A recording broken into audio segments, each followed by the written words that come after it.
அண்மை செய்தியை பார்த்துக் கொண்டிருக்கிறோம்.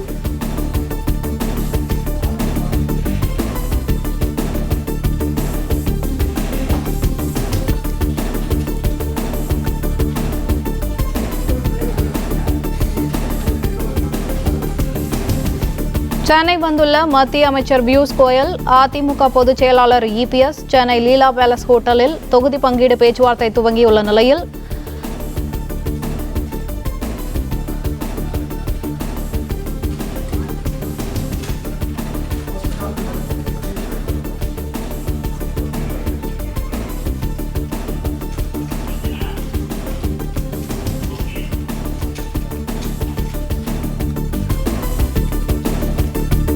அண்மை செய்தியை பார்த்துக் கொண்டிருக்கிறோம். பாஜக மையக்குழு கூட்டத்தில் தவேக தலைவர் விஜயை ஒரு ஸ்பாய்லர் என பியூஷ் கோயல் குறிப்பிட்டு பேசியதாக தகவல் கிடைத்துள்ளது. இதுகுறித்த கூடுதல் விவரங்களை எமது செய்தியாளர் ராஜகுமரன் வழங்க கேட்கலாம். வணக்கம் ராஜகுமரன், விவரங்கள் என்ன?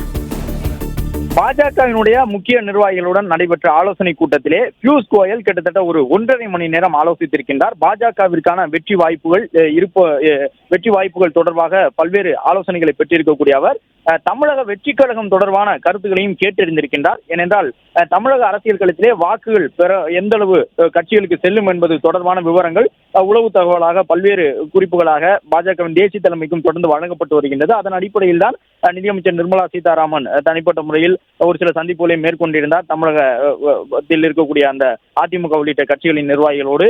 இந்த நிலையில் தான் இன்று நடைபெற்ற கூட்டத்தில் பங்கேற்றிருக்கக்கூடிய பியூஷ் கோயல் ஒரு முக்கியமான எச்சரிக்கையை தமிழக பாஜக நிர்வாகிகளுக்கு வழங்கியிருக்கின்றார் என்பது அந்த கூட்டத்தில் பங்கேற்ற நிர்வாகிகள் மூலமாக தெரிய வந்திருக்கின்றது. அந்த அடிப்படையில் தான் விஜய் இஸ் தி ஸ்பாய்லர் என்கின்ற ஒரு வார்த்தையை பியூஷ் கோயல் பயன்படுத்தி இருக்கின்றார். அதாவது பிளே ஸ்டோர் மற்றும் ஆப் ஸ்டோரில் இருந்து பாலிமர் செயலியை QR கோடு மூலம் பதிவிறக்கம் செய்யுங்கள். செய்திகளை உடனுக்குடன் பெறுங்கள்.